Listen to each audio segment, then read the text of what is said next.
ക്രിസ്തയേശുവിൻ്റെ മഹനീയ നാമത്തിൽ നിങ്ങൾക്ക് എല്ലാവർക്കും എൻ്റെ വന്ദനം ചെയ്യുന്നു. കഴിഞ്ഞ ദിവസങ്ങളായിട്ട് നാം യേശുവിൻ്റെ ഉപമകളെക്കുറിച്ച് പഠിച്ചുകൊണ്ടിരിക്കുകയാണ്. ഇന്ന് മറ്റ് താലന്തുകൾ എന്ന വിഷയത്തെക്കുറിച്ച് സംസാരിക്കാൻ ഞാൻ ആഗ്രഹിക്കുകയാണ്. അതിനു മുൻപായിട്ട് നമുക്ക് നമ്മുടെ ദൈവത്തോട് പ്രാർത്ഥിക്കാം. ഞങ്ങളെ അത്യധികമായി സ്നേഹിക്കുന്ന സ്വർഗീയ വാഴ്ത്തപ്പെട്ട ദൈവമേ, അവിടുത്തെ സന്നിധിയിലായിരുന്നുകൊണ്ട് തിരുവചനത്തെ ധ്യാനിപ്പാൻ ഒരവസരം കൂടി തന്നിരിക്കാൻ നന്ദിയോടെ സ്തോത്രം. കർത്താവിൻ്റെ ഉപമകളെക്കുറിച്ച് അടിയങ്ങൾ പഠിക്കുന്നു. അത് ഞങ്ങളുടെ ആത്മീയ ജീവിതത്തിന് പ്രയോജനമാക്കുവാൻ തക്കവണ്ണം കർത്താവ് അവിടുത്തെ ആത്മാവാൽ അടിയങ്ങളെ നയിക്കണമെന്ന് യേശുവിൽ കൂടി താഴ്മയോട് വിനയമായി ചോദിക്കുമ്പോൾ കൃപയോടെ കേൾക്കുമാറാകണമേ. കഴിഞ്ഞ ഏതാനും ദിവസങ്ങളായിട്ട് നാം യേശുവിൻ്റെ ഉപമകൾ എന്ന വിഷയത്തെക്കുറിച്ച് സംസാരിച്ചുകൊണ്ടിരിക്കുകയാണ്. ഈ യേശുവിൻ്റെ ഉപമകളിൽ അനവധിയായ ഉപമകൾ കർത്താവ് ഉപയോഗിച്ചു. കഴിഞ്ഞ ദിവസം താലന്തുകളുടെ ഉപമയെക്കുറിച്ച് ഞാൻ പറയുകയുണ്ടായി. ഒരു വ്യക്തിക്ക് 5 താലന്ത് കൊടുത്തു, വേറൊരു വ്യക്തിക്ക് 2 താലന്ത് കൊടുത്തു, വേറൊരു വ്യക്തിക്ക് മൂന്നാമത്തെ വ്യക്തിക്ക് 1 താലന്ത് കൊടുത്തു. അപ്പോൾ യജമാൻ കൊടുത്തായ താലന്തുകളെ അവർ ആദ്യത്തെ 2 പേരും നല്ലതുപോലെ വിനിയോഗിച്ചു. അതിന് ഇരട്ടി അല്ലെങ്കിൽ അതോട് ചേർത്ത് അതേ തുല്യമായ താലന്തുകൾ കൊണ്ടുവന്നു എന്നാണ് പറയുന്നത്. എന്നാൽ മൂന്നാമത്തെ താലന്ത് ഉള്ളവൻ താൻ ആ താലന്ത് കുഴിച്ചു വെച്ചു. യജമാൻ വന്നപ്പോൾ അത് തിരിച്ചു കൊണ്ട് കൊടുത്തു. എന്നാൽ ആ ഒരു പ്രവൃത്തി താൻ ചെയ്തത് ശരിയായില്ല. അതിൻ്റെ അനന്തരഫലത്തെക്കുറിച്ച് നാം ചിന്തിക്കുകയുണ്ടായി. പലരും കരുതുന്നത് അവരവർക്ക് ലഭിച്ചിരിക്കുന്ന താലന്തുകൾ പോരാ, എനിക്ക് കുറേ കൂടി ഉണ്ടായിരുന്നെങ്കിൽ ഞാൻ നന്നായിട്ട് ചെയ്യാമായിരുന്നു എന്നുള്ള ചിന്താഗതിയുണ്ട്.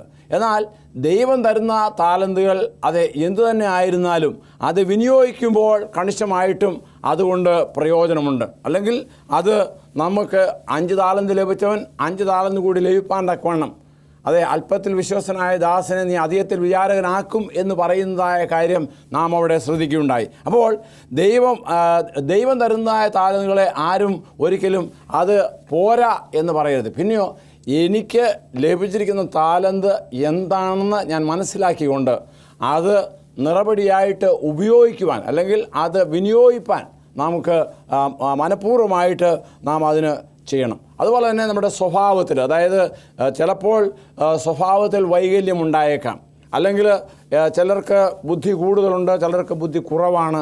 ചിലർക്ക് ചില പ്രത്യേക കാര്യങ്ങളിൽ നമുക്കറിയാം, സ്കൂളിൽ പഠിക്കുമ്പോൾ ചില വ്യക്തികൾക്ക് മാത്തമാറ്റിക്സ് കണക്ക് ചെയ്യുവാൻ വളരെ പ്രയാസമാണ്. അല്ലെങ്കിൽ എന്നാൽ വേറെ ചില വിഷയങ്ങളിൽ അവർ നല്ലവണ്ണം ചെയ്യുവാൻ തക്കവണ്ണം സാധിക്കും. എന്നാൽ ഏതാണ് നമ്മുടെ കുറവെന്ന് മനസ്സിലാക്കിക്കൊണ്ട് അത് പരിഹരിപ്പാൻ തക്കവണ്ണം വേണ്ട നടപടികൾ സാധാരണ സ്കൂളുകളിൽ ചെയ്യാറുണ്ട്.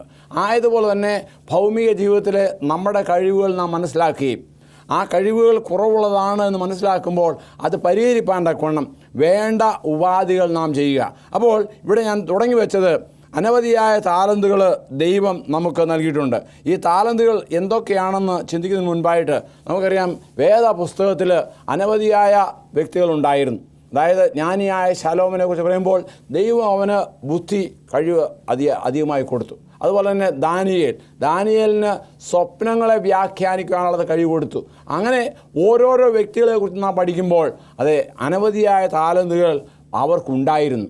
കാലാകാലങ്ങളിലായിട്ട് ദൈവം മനുഷ്യർക്ക് വേണ്ട വിവേകങ്ങൾ, ബുദ്ധി, കഴിവുകൾ കൊടുക്കുകയാണ്. അപ്പോൾ ഇതൊക്കെയും എന്ത് ചെയ്യണം? വിനിയോഗിക്കുന്നുവെങ്കിൽ മാത്രമേ അത് ഒരു നന്മയ്ക്കായിട്ട് ഉതകുകയുള്ളൂ. ഇസ്രായേൽ മക്കളുടെ കാലത്ത് നടന്ന സംഭവം നമുക്ക് ഓർക്കാം. മിസ്രൈമിൽ നിന്ന് ഇസ്രായേൽ മക്കൾ പുറപ്പെട്ടു വന്നു.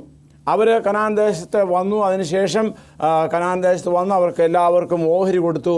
ആ അവസരത്തിൽ ഒരു ദേവാലയം പണിയും, അല്ലെങ്കിൽ അവർ യാത്ര ചെയ്യുമ്പോൾ ഒരു സമാഗമനം കൂടാൻ പണിയുവാൻ വേണ്ടിയുള്ളതായ പരിപാടികൾ ഒരുക്കി. അപ്പോൾ അതിന് അവർക്ക് പ്രത്യേകിച്ചുള്ള കഴിവുകളൊന്നുമില്ലായിരുന്നു. മോശയോട് പറഞ്ഞു, നീ മനുഷ്യരിൽ നിന്നും അനവധിയായ സമ്മാനങ്ങൾ അല്ലെങ്കിൽ നേർച്ച, അല്ലെങ്കിൽ അവർ ഓരോരുത്തരും അവരുടെ വീട്ടുകളിൽ നിന്ന് കാര്യങ്ങളൊക്കെ കൊണ്ടുവരാൻ പറഞ്ഞു. ഇതെല്ലാം കൊണ്ടുവന്നു. എന്നാൽ ആര് ചെയ്യും? അതിനായിട്ട് ദൈവം നിയോഗിച്ചതായ വ്യക്തികളെക്കുറിച്ച് വേദപുസ്തകം രേഖപ്പെടുത്തിയിട്ടുണ്ട്. ഇവിടെ പറയുന്നത്, ഞാൻ വായിക്കുന്ന വേദഭാഗം പുറപ്പാട് പുസ്തകം 31 2 മുതൽ 6 വരെയുള്ളതായ ഭാഗങ്ങളാണ്. അവിടെ പറയുന്നത്, ഇതാ ഞാൻ യഹൂദാ ഗോത്രത്തിൽ ഖൂരിൻ്റെ മകനായ ഊരിയുടെ മകൻ ബെസാലിയേലിനെ പേർ ചൊല്ലി വിളിച്ചിരിക്കുന്നു. അവൻ കൗശലപ്പണികളെ സങ്കല്പിച്ച് ചെയ്യുവാനും പൊന്ന്, വെള്ളി, താമ്രം എന്നിവ കൊണ്ട് പണി ചെയ്യുവാനും രത്നം വെട്ടി പതിപ്പാനും മരത്തിൽ കൊത്തുപണി ചെയ്യുവാനും സകലവിധമായ പണിത്തരം ഉണ്ടാക്കുവാനും ഞാൻ അവനെ ദിവ്യ ആത്മാവിനാൽ ജ്ഞാനവും ബുദ്ധിയും അറിവും സകലവിധ സാമർഥ്യവും കൊണ്ട് നിറച്ചിരിക്കുന്നു.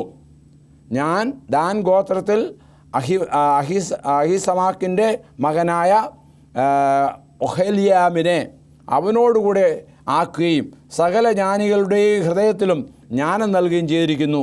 ഞാൻ എന്നോട് കൽപ്പിച്ചതൊക്കെയും അവർ ഉണ്ടാക്കും. അപ്പോൾ ഇത് ദൈവം കൊടുക്കുന്ന കഴിവുകളാണ്. നമുക്കറിയാം, ചിത്രപ്പണികൾ, അതുപോലെ തന്നെ കൊത്തുപണികൾ, അതുപോലെ തന്നെ വളരെ സൂക്ഷ്മമായി തയ്ച്ച് കാര്യങ്ങളൊക്കെയും ചെയ്യുന്നത്. ഇന്നത്തെ കാലത്ത് മിക്കവാറും എല്ലാ കാര്യങ്ങളും ചെയ്യുന്നത് മെഷീനാണ്. എന്നാൽ അന്നത്തെ കാലത്ത് എല്ലാം ചെയ്തുകൊണ്ടിരുന്ന കൈപ്പണിയായിരുന്നു.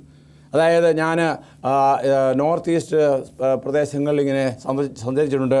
അവർ വളരെ വൃത്തിയായിട്ട് ചില ഷാളുകളും മറ്റും നെയ്തെടുക്കുന്നവരുണ്ട്. അതൊക്കെയും ചെയ്യുന്നത് കൈ കൊണ്ടാണ്. അത് വലിയ മെഷീനല്ല. ഇപ്പോഴത്തെ ആധുനികമായ യന്ത്രങ്ങളൊന്നുമല്ല. ആധുനികമായ യന്ത്രങ്ങൾ ഉണ്ടാക്കാം, പക്ഷേ അത് വളരെ വിചിത്രമായിട്ട് ഓരോ നൂലും ഓരോ നൂലിഴയും അത് അവരിങ്ങനെ കയറ്റി അതിൻ്റെ ഡിസൈൻ ഉണ്ടാക്കുകയാണ് ചെയ്യുന്നത്. അപ്പോൾ അത് വളരെ ഭംഗിയാണ് കാണുവാൻ. എന്ന് പറഞ്ഞതുപോലെ ദേവാലയം, അതായത് അന്നത്തെ കാലത്ത് സമാഗമന കൂടാരം ഉണ്ടാക്കുവാൻ അവർ ഉള്ള സാമഗ്രികളെല്ലാം സംഘടിപ്പിച്ചതിന് ശേഷം ഈ പറയപ്പെട്ട വ്യക്തികളെ ദൈവം അവർക്ക് എന്തു കൊടുത്തു? ദിവ്യാത്മാവിനാൽ ജ്ഞാനവും ബുദ്ധിയും അറിവും സകലവിധ സാമർഥ്യവും കൊടുത്തു എന്നാണ് തിരുവചനം അനുശാസിക്കുന്നത്. അപ്പോൾ ദൈവം മാനസികമായ കഴിവുകളെ മനുഷ്യർക്ക് സമയത്ത് കൊടുക്കുന്നു. എന്തിനു വേണ്ടിയാണ്? അത് ആ സമയത്ത് ദൈവം കൊടുത്തത് ദേവാലയ പണിയുന്നതിന് വേണ്ടിയാണ്, അല്ലെങ്കിൽ സമാഗമന കൂടാരം പണിയുന്നതിന് വേണ്ടിയാണ്. എന്നാൽ അതുപോലെ തന്നെയുള്ള കഴിവുകളൊക്കെയും ദൈവം നമുക്ക് കാലാകാലങ്ങൾ തരുന്നു. എന്നാൽ ഇതൊക്കെയും നാം എന്തു ചെയ്യണം? ഉപയോഗിക്കണം. പ്രത്യേകിച്ച് പറയുമ്പോൾ ഞാൻ പറഞ്ഞല്ലോ, വിദ്യാഭ്യാസത്തെക്കുറിച്ച് പറഞ്ഞു. അതെ, നമുക്ക് വിദ്യാഭ്യാസം ലഭിക്കാനുള്ളതായ കഴിവുകൾ അല്ലെങ്കിൽ ഓപ്പർച്യൂണിറ്റീസ് ഇന്ന് വളരെയധികമുണ്ട്. അതൊക്കെയും നല്ലവണ്ണം ഉപയോഗിച്ച് ജ്ഞാനം സമ്പാദിക്കുക. ഈ ജ്ഞാനം സമ്പാദിക്കുന്നത് എന്തിനു വേണ്ടിയാണെന്നറിയാമോ?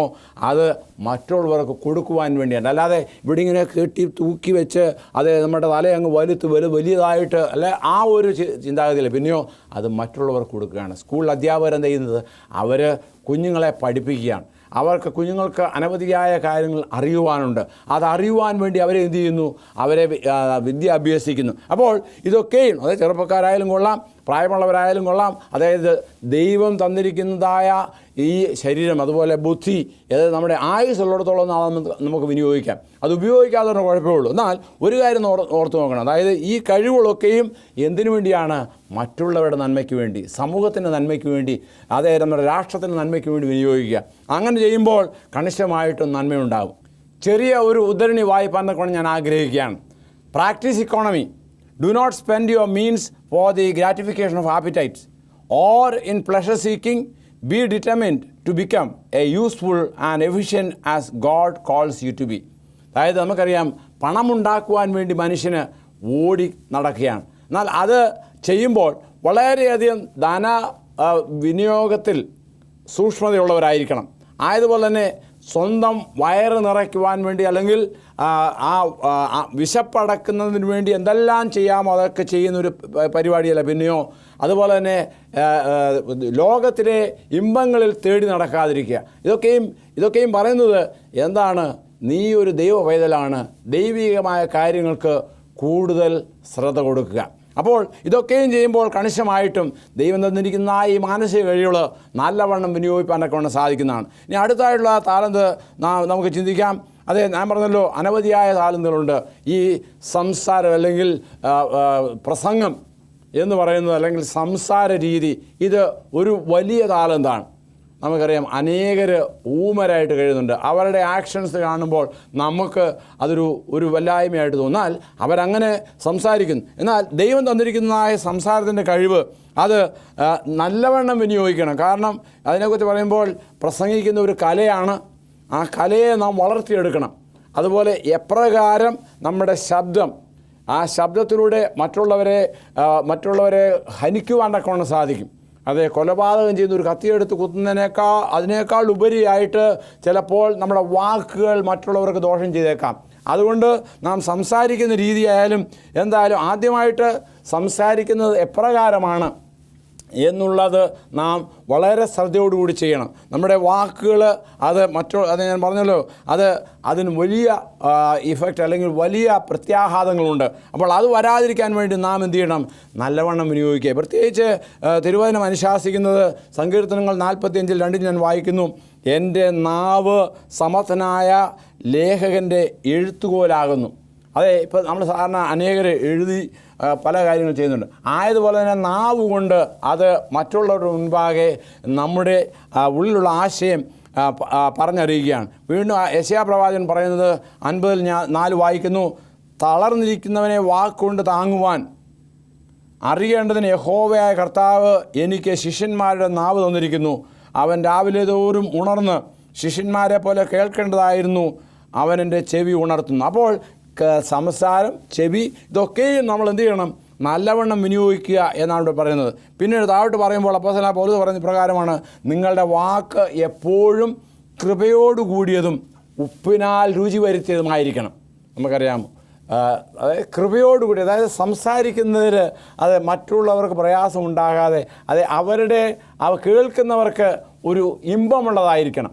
അതിനാണല്ലോ പറഞ്ഞത് ഉപ്പിനാൽ രുചി വരുത്തിയതായിരിക്കുക. നമ്മൾ സാധാരണ കറികളൊക്കെ ഉണ്ടാക്കുമ്പോൾ അതിനകത്ത് ഇച്ചിരി ഉപ്പിട്ട്, അതായത് ആവശ്യത്തിന് ഉപ്പിടും. ഉപ്പ് കൂടിയാൽ കുഴപ്പമോ കുറഞ്ഞാൽ കുഴപ്പമോ, പക്ഷേ അതിന് രുചി ഉണ്ടാകുന്നത് എങ്ങനെയാണ്? ഉപ്പിടുമ്പോഴാണ്. അപ്പോൾ ആ രുചിയോടുകൂടി, അതായത് കേൾക്കുവാൻ ഇമ്പകരമായ രീതിയിൽ മറ്റുള്ളവരുടെ മുമ്പാകെ സംസാരിക്കുക. അപ്പോൾ അതൊക്കെയും നാം ചെയ്യുമ്പോൾ കണിശമായിട്ടും വീണ്ടും എഫേസ്യ ലേഖനത്തിൽ 4:29 ഞാൻ വായിക്കുകയാണ്, കേൾക്കുന്നവർക്ക് കൃപ ലഭിക്കേണ്ടതിന് ആവശ്യം പോലെ ആത്മീയ വർധനയ്ക്കായി നല്ല വാക്കല്ലാതെ ആകാത്തത് ഒന്നും നിങ്ങളുടെ വായിൽ നിന്നും പുറപ്പെടരുത്. അത് ഞാൻ പറഞ്ഞല്ലോ, സംസാരം, പ്രസംഗം ഒരു നല്ല കലയാണ്. എന്നാൽ ആ കല കൊണ്ട് മറ്റുള്ളവരെ ഹനിക്കാനല്ല, അല്ലെ അവരെ ഇല്ലാതാക്കാനല്ല, പിന്നെയോ ആത്മീയ വർധനയ്ക്കായിട്ട് നമ്മുടെ സംസാരങ്ങൾ നാം വിനിയോഗിക്കുക. ഇവിടെ പറയുന്നത്, കേൾക്കുന്നവർക്ക് കൃപ ലഭിക്കേണ്ടതിന് ആവശ്യം പോലെ ആത്മീയ വർധനയ്ക്കായി നല്ല വാക്കല്ലാതെ ഒന്നും നിങ്ങളുടെ വായിൽ നിന്ന് പുറപ്പെടരുത്. അപ്പോൾ നമ്മുടെ നാവിൽ നിന്ന് വരുന്ന വാക്കുകൾ എപ്രകാരമുള്ളതാണ്? അത് മറ്റുള്ളവരുടെ നന്മയ്ക്ക് അതുപോലെ ആത്മീയ വർധനയ്ക്ക് വേണ്ടിയുള്ളതാണോ എന്ന് ചിന്തിക്കുക. അതേ കണിശമായിട്ടും അതിനുവേണ്ടി നാം എന്ത് ചെയ്യണം? മനഃപൂർവ്വമായിട്ട് അത് പ്രാക്ടീസ് ചെയ്യണം. അതുപോലെ തന്നെ പഠിക്കണം. അത് മറ്റുള്ളവർ എങ്ങനെയാണ് പറയുന്നത്? നമുക്കറിയാം, നമ്മൾ ചന്തയിൽ പോവുകയാണെങ്കിൽ അവിടെ പലതരത്തിലുള്ള ആൾക്കാരുണ്ട്. അപ്പോൾ അങ്ങോട്ടും ഇങ്ങോട്ടും അസഭ്യം പുലരുക, അല്ലെ അത് കേൾക്കാൻ എപ്രകാരമുണ്ട്, അതൊരിക്കലും നമുക്ക് ഇഷ്ടപ്പെടുന്നില്ല. ആയതുപോലെ തന്നെ നമ്മുടെ ജീവിതത്തിൽ നമ്മുടെ സംസാരങ്ങൾ മറ്റുള്ളവർക്ക് അവർ കേൾക്കാൻ ഇമ്പകരമായ വാക്കുകളായിരിക്കണം. ആയതുപോലെ നമ്മൾ സംസാരിക്കുക. അല്ലെങ്കിൽ പിന്നെ എന്ത് ചെയ്യണം? മിണ്ടാതിരിക്കുക. ഏറ്റവും നല്ലതാണ്. കണിശമായിട്ടും തിരുവചനം അനുശാസിക്കുന്നുണ്ട്, മിണ്ടാതിരുന്നാൽ നീ ജ്ഞാനി എന്ന് മറ്റുള്ളവർക്ക് തോന്നും. അപ്പോൾ അങ്ങനെയുള്ള ഒരു അവസരത്തിലേക്ക് വരുവാൻ ഇടയായിത്തരണം. പിന്നീട് അടുത്തതായ ഒരു താരത്തിനെ കുറിച്ച് പറയാനുള്ളത് സ്വാധീനം. നമുക്കറിയാം, ഈ ഭൂമിയിൽ എല്ലാവർക്കും ഒരു സ്പിയർ ഓഫ് ഇൻഫ്ലുവൻസ് ഉണ്ട്. എല്ലാവർക്കും ഒരു സ്വാധീനമുണ്ട്. ഒരു ചെറിയ കുട്ടിക്കുമുണ്ട് അവൻ്റെ പേർ ഇൻഫ്ലുവൻസ്. അതുപോലെ തന്നെ എല്ലാ മനുഷ്യർക്കും. എന്നാൽ ഈ ഇൻഫ്ലുവൻസ്, അതായത് ഈ സ്വാധീനം നല്ല കാര്യങ്ങൾക്ക് വേണ്ടി വിനിയോഗിക്കുക എന്നുള്ളതാണ്. നമുക്കറിയാം, വേദപുസ്തക ചരിത്രത്തിൽ ഓരോരുത്തരുടേതായ സ്വാധീനം ഏതെല്ലാം തരത്തിൽ ഉപയോഗിച്ചു എന്നുള്ളതിൻ്റെയൊക്കെയും വ്യക്തമായ തെളിവുകളുണ്ട്. ആയതുകൊണ്ട് നമ്മുടെ ഒരു ഉദാഹരണം ഞാൻ വായിക്കുന്നു. This is a responsibility from which we cannot free ourselves. നമുക്ക് തന്നെ ഇതിൽ നിന്നും ഒഴിയുവാൻ തക്കവണ്ണം സാധിക്കുകയില്ല.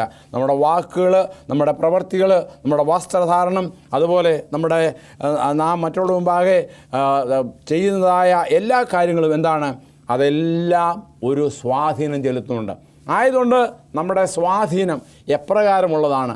അത് നന്മയ്ക്ക് വേണ്ടി അല്ലെങ്കിൽ ദൈവത്തിൻ്റെ നാമമഹത്വത്തിന് വേണ്ടി ആകുന്നുവോ എന്ന് ചിന്തിച്ചുകൊണ്ട്, അല്ലെങ്കിൽ അങ്ങനെ അപ്രകാരമായിരിക്കാൻ തക്കവണ്ണം നാം എന്ത് ചെയ്യണം? നമ്മുടെ സ്വാധീനം വിനിയോഗിക്കണം. അത് ഞാൻ മുമ്പേ പറഞ്ഞല്ലോ, സ്വാധീനം ഉപയോഗിച്ച് അനവധിയായ കാര്യങ്ങൾ സാധിച്ചതുണ്ട്. പ്രത്യേകിച്ച് പറയുമ്പോൾ നെഹമായെക്കുറിച്ചും എസ്രായെക്കുറിച്ചും അവർ അന്യരാജാക്കന്മാരെ സേവിച്ചിരുന്നതായ കാലഘട്ടത്തിൽ അവരുടെ സ്വാധീനം കൊണ്ട് ദേവാലയം പണിക്ക് വേണ്ടിയുള്ളതായ കൽപ്പന കൊടുപ്പാൻ തക്കവണ്ണം അർത്ഥശാസ്ത്രാവ് രാജാവിനും അതുപോലെ രാജാക്കന്മാർക്ക് ഇടയായി തീർന്നത് എന്തുകൊണ്ടാണ്?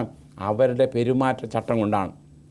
വേദപുസ്തകത്തിലുള്ള ഈ അനുഭവങ്ങളൊക്കെയും ചൂണ്ടിക്കാണിക്കുന്നത്, അതായത് നമുക്കറിയാം നയമാൻ്റെ വീട്ടിൽ നിന്ന വേലക്കാരത്തി പെണ്ണ്, അവിടെ പേരൊന്നും രേഖപ്പെടുത്തിയില്ല, പക്ഷേ അവൾ പറഞ്ഞു ഇസ്രയേലൊരു ഒരു പ്രവാചകനുണ്ട്, ആ പ്രവാചകൻ്റെ അടുത്ത് പോയാൽ നിൻ്റെ കുഷ്ഠം സൗഖ്യമാകും. അപ്പോൾ അത് വിശ്വസിപ്പാൻ തക്കവണ്ണം ഉള്ളതായ ഒരു സ്വാധീനം ആ ഭവനത്തിൽ അവൾക്കുണ്ടായിരുന്നു. അപ്പോൾ ആ സ്വാധീന ശക്തി കൊണ്ട് അനേക കാര്യങ്ങൾ സാധിക്കാം എന്ന് നാം ഓർക്കുക.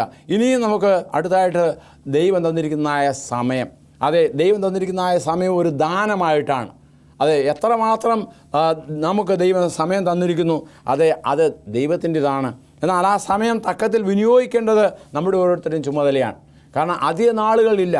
പ്രത്യേകിച്ച് പറയുമ്പോൾ നമ്മുടെ ആയുർദൈർഘ്യം വേദവസ്തു അനുസരിച്ച് 70-80 എന്ന് പറയുന്നുണ്ട്. എന്നാൽ അതിനും കൂടുതൽ ജീവിച്ചിരിക്കുന്ന ആൾക്കാരുണ്ട്. എന്നാൽ ഈ സമയം എങ്ങനെയാണ് അത് തക്കത്തിൽ വിനിയോഗിക്കുക? കാരണം നമ്മൾ വലിയ ഇപ്പോൾ ഒരു ഉദാഹരണം പറയുകയാണെങ്കിൽ, അതെ, വലിയ പ്രൊഫഷണൽ നല്ല ഒരു ഉദ്യോഗത്തിലിരിക്കുന്ന വ്യക്തി, അവൻ്റെ 8 മണിക്കൂർ എന്ന് പറയുന്നത് അതിന് ഒരു മണിക്കൂറിൽ അവന് 1000 അല്ലെങ്കിൽ ലക്ഷങ്ങളോ രൂപ സമ്പാദിപ്പാൻ തക്കൊണ്ട് സാധിക്കുന്നതായ അവൻ്റെ സമയമുണ്ട്. എന്ന് പറഞ്ഞ പോലെ നാം സമയത്തിൻ്റെ വില നോക്കുകയാണെങ്കിൽ അത് വളരെ വലുതാണ്.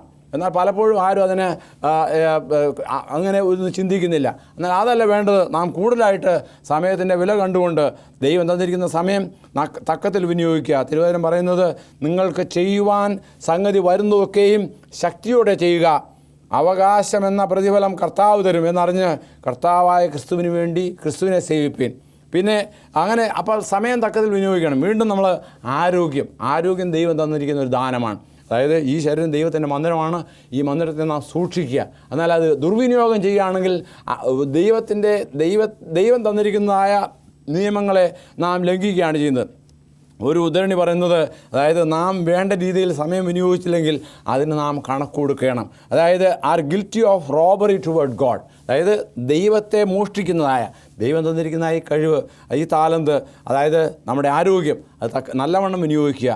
അതുപോലെ തന്നെ അടുത്തായിട്ട് നമുക്ക് തന്നിരിക്കുന്നതായ ആരോഗ്യം, അതെ, ആരോഗ്യത്തെക്കുറിച്ച് പറയുമ്പോൾ നമുക്കറിയാം, ദൈവം ശിംശോൻ എന്ന് പറയുന്ന ആ വ്യക്തി ന്യായാധിപന്മാരുടെ പുസ്തകമുള്ളതാണ്. ആ വ്യക്തിക്ക് കഴിവ് കൊടുത്തിരുന്നു. ഒരു വലിയ കൊട്ടാരത്തിൻ്റെ വാതിൽ അല്ലെങ്കിൽ കോട്ടയുടെ വാതിൽ താൻ സ്വയമായിട്ട് മുഴുവനായിട്ട് എടുത്തുകൊണ്ട് പുറത്തേക്ക് പോകാൻ തക്കമുള്ളതായ ശക്തി, അതുപോലെ അനേകരെ കൊല്ലുവാനുള്ള ശക്തി ഇതൊക്കെയും കൊടുത്തു. അപ്പോൾ ഇതൊക്കെയും എന്തിനു വേണ്ടിയാണ്? ദൈവനാമത്തിന് വിനിയോഗിക്കുക. ഇനിയും അടുത്തതായിട്ട് ദൈവം തന്നിരിക്കുന്നതായ ധനം, അതെ, അതും ധനം ദുർവിനിയോഗം ചെയ്യരുത്. പിന്നെയോ അത് നല്ല കാര്യങ്ങൾക്ക് വേണ്ടി വിനിയോഗിക്കുക. അങ്ങനെ നാം ചെയ്യുമ്പോൾ കണിശമായിട്ടും മറ്റുള്ളവരുടെ നന്മ, അത് ഇനി നാം തുടർന്ന് അതിനെക്കുറിച്ച് പഠിക്കുന്നതാണ്. ധനം എപ്പോൾ എങ്ങനെ ഉപയോഗിക്കണം എന്നുള്ളതിനെക്കുറിച്ച്. അപ്പോൾ ഇതൊക്കെ ഞാൻ പറഞ്ഞു തന്നതിന് സാരം എന്താണ്? ദൈവം തന്ന അനവധിയായ കഴിവുകളൊക്കെയും നല്ലവണ്ണം വിനിയോഗിക്കുക.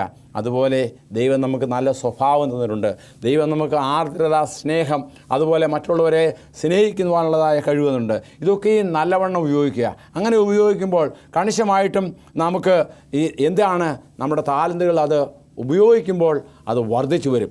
അത് വർദ്ധിച്ചു വരുന്നത് കണിശമായിട്ടും അത് വർദ്ധിച്ചു വരുന്നത് നിങ്ങളുടെ ദൃഷ്ടിയിൽ കാണും. അതിനുവേണ്ടി നാം എന്ത് ചെയ്യണം? അത് ഉപയോഗിക്കുക. ദുർവിനിയോഗം ചെയ്യുവാനല്ല, പിന്നെയോ നല്ല കാര്യങ്ങൾക്ക് വേണ്ടി, നല്ലതായ ആവശ്യങ്ങൾക്ക് വേണ്ടി വിനിയോഗിക്കുക. അങ്ങനെ ചെയ്യുമ്പോൾ അത് കണിശമായിട്ടും എനിക്കും സമൂഹത്തിനും നമ്മുടെ ചുറ്റുപാടുകൾക്കും അതൊരു പ്രയോജനമായി തീരും. അങ്ങനെ ചെയ്യുമ്പോൾ നമുക്ക് ഈ പ്രകാരം അത്യുൽപ്പത്തിൽ വിശ്വസ്തനായവൻ അധികത്തിലും വിശ്വസ്തൻ, അത്യുൽപ്പത്തിൽ നീതി കെട്ടവൻ അധികത്തിലും നീതി കെട്ടവൻ ആയതുകൊണ്ട് അല്പത്തിൽ വിശ്വസ്തനായ ദാസനെ എന്നുള്ള വിളി കേൾക്കുവാൻ തക്കവണ്ണം നമുക്ക് സാധിക്കും.